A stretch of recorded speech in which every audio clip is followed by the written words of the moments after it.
কাঁটা দিয়ে কাঁটা তোলা লাগে সবাই বলে, কিন্তু কাঁটা দিয়ে কাঁটা তোলা যায় না। ঘিও সোজা আঙ্গুলেই নিতে হয়, না উঠলে বাঁকা করা যায় না। বাঁকা করলে উঠবে, কিন্তু অন্যায় করতে হবে।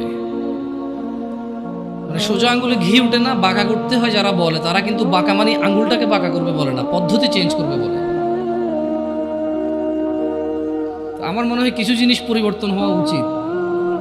অ্যাজ এ উদাহরণ উদ্ধৃতি হিসেবে ভালো ফ্রেশ জিনিস আসা উচিত।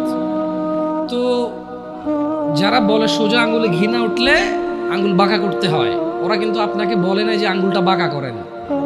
ওরা বলছে সোজা আঙ্গুলে না উঠলে, তার মানে সোজা আঙ্গুলে উঠে। আপনাকে কিন্তু ওরা এটা বলতেছে না যে আঙ্গুল সোজা রেখেই উঠাইতে হবে, বলে বাঁকা করতে, তার মানে পদ্ধতি চেঞ্জ করতে, তার মানে হারাম পথ অবলম্বন করতে। প্রয়োজনে কঠোর হবেন কারো প্রতি, প্রয়োজনে নিজে ভুল সিদ্ধান্ত নেবেন, ওরে দেখেই ছাড়বেন, খাইছি তোরে, এই টাইপের।